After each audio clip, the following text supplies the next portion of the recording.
Pak Dahlan, ketika menjadi Menteri BUMN, banyak keputusan Anda yang dianggap kontroversi.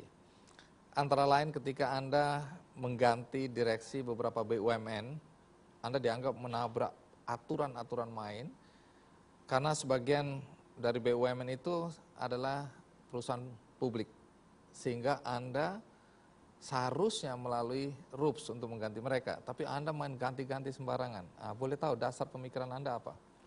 Saya kira kata-kata itu tidak betul. Tidak mungkin pergantian direksi itu tanpa RUP. Cuma mungkin orang menganggap yang namanya RUP itu harus kumpul, harus rapat 3 hari 3 malam, mungkin begitu. Nah, pemegang saham kalau perusahaan publik tidak mungkin tanpa RUP. Jadi yang disuarakan itu pasti itu fitnah. Kemudian DPR mengancam Anda interpelasi. Itu menakutkan Anda nggak ancaman itu? Anda sedikit grogi saya lihat. Kalau dibilang saya sama sekali tidak takut nanti dikira sombong. Tapi hati kecil saya pengen mempertahankan itu, hati kecil saya. Mempertahankan apa? Mempertahankan apa yang sudah saya putuskan. Karena saya sama sekali tidak merasa bersalah. Dalam hal ini saya harus toleran terhadap kompromi-kompromi, tetapi yang penting saya tetap bertekad di dalam hati saya, esensi dari keputusan-keputusan itu harus berjalan tanpa SK itu. Ya. Iya. Anda kan juga mendelegasikan kewenangan-kewenangan menteri kembali kepada direksi-direksi perusahaan-perusahaan BUMN ini. Ada yang bilang ini sebenarnya Dahlan Iskan ini cuma nggak mau repot aja dikasih kembali dan nggak mau bertanggung jawab. Bagaimana tanggapan Anda terhadap tuduhan semacam itu? Perusahaan itu kalau mau maju, pengambilan keputusan itu harus cepat. Jangan sebuah keputusan prosesnya terlalu panjang dan terlalu lama. Karena speed atau kecepatan itu kunci sukses dalam perusahaan. Nah, kalau BUMN mau sukses juga, menurut pendapat saya, prinsip-prinsip untuk sukses juga harus dipenuhi.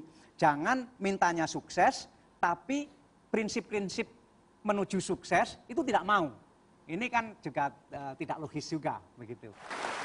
Iya, sekali lagi Anda menimbulkan kontroversi ketika menyatakan, sebagai Menteri BUMN ini, menyatakan BUMN 70% korup, terutama di bidang konstruksi. Apa ini yang terjadi? Ya, saya tentu sebagai Menteri BUMN, kan Bapak Presiden kan menugaskan saya untuk memperbaiki BUMN, termasuk menghilangkan korupsi dan termasuk menghilangkan pemborosan. Itu pesan khusus dari Presiden kepada saya. Dan tentu saya harus gelisah juga sebagai manusia kalau terus BUMN diisukan sarang korupsi, tempat sapi perahan dan seterusnya. Karena itu waktu terjadi kasus-kasus apakah Wisma Atlet dan seterusnya, saya kumpulkan seluruh direktur perusahaan-perusahaan kontraktor. Banyak sekali waktu itu, dan saya kasih mereka kertas kosong. Saya ingin melakukan survei. Tolong teman-teman diisi kertas itu. Pertanyaan saya begini, Anda mendapatkan proyek ini melalui tender.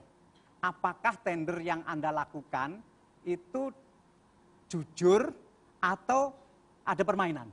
Itu pertanyaan saya, kurang lebih begitu. Yeah. Anda tulis jawabannya, jangan kasih nama. Karena kalau dikasih nama, dia takut nanti. Yeah. Supaya kita mendapatkan jawaban yang paling murni.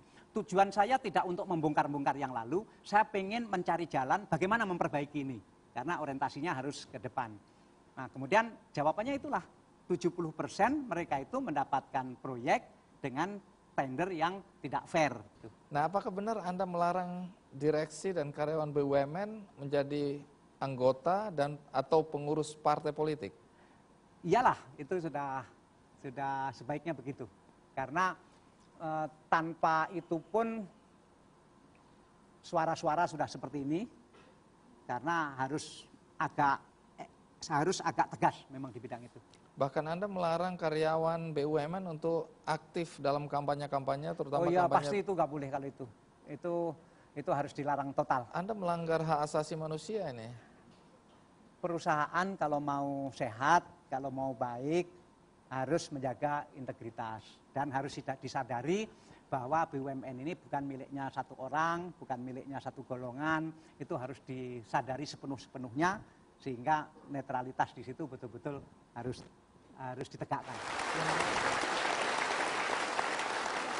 Baik, sebagai Menteri BUMN, apa tantangan terbesar yang Anda hadapi? Memang harus jelas apa manfaatnya dan apa tujuannya negara memiliki BUMN.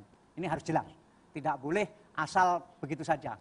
Karena itu saya lagi memikirkan BUMN diadakan tentu harus ada tujuannya, jangan sampai tidak ada tujuannya. Saya lagi akan mengusulkan nanti satu, tujuannya untuk ketahanan nasional. Jadi BUMN diadakan untuk mendukung ketahanan nasional. Bisa persenjataan, pabrik-pabrik senjata, pabrik-pabrik tank, pabrik-pabrik kapal perang, itu BUMN. Atau pangan. Jadi pangan ini harus cukup, beras harus cukup, dan itu BUMN harus punya peranan besar di situ. Karena ini menyangkut ketahanan negara, ketahanan nasional. Kemudian mungkin kelompok kedua adalah BUMN-BUMN yang fungsinya untuk motor pertumbuhan ekonomi, penggerak pertumbuhan ekonomi. Karena kalau jalan tol, pelabuhan, bandara itu diserahkan ke swasta, kelihatannya swasta belum ada yang mampu. Nah, kalau diserahkan kepada swasta tidak mampu, kemudian tidak ada BUMN, pilihannya dua. Kita tidak pernah punya jalan tol, tidak punya pelabuhan, tidak punya bandara, atau semua itu dimiliki oleh asing, karena asing yang mampu. Tentu pilihannya adalah BUMN, jadi harus jelas. Nah, kelompok ketiga saya pikirkan harus ada sejumlah BUMN yang akan kita jagokan menjadi jago-jago internasional. Supaya mengangkat nama Indonesia di dunia internasional. Nah, BUMN-BUMN yang tidak memenuhi 3 kriteria ini, ya untuk apa ada? Begitu. Untuk apa coba? Tujuannya untuk apa? Kan nggak ada tujuannya lantas gitu. Makin stres karyawan Anda ini. Enggak, itu hanya beberapa yang tidak masuk 3 kriteria itu. Oh, hanya berapa ya? Ya. Oke. Ya, beberapa itu beberapa puluh lah.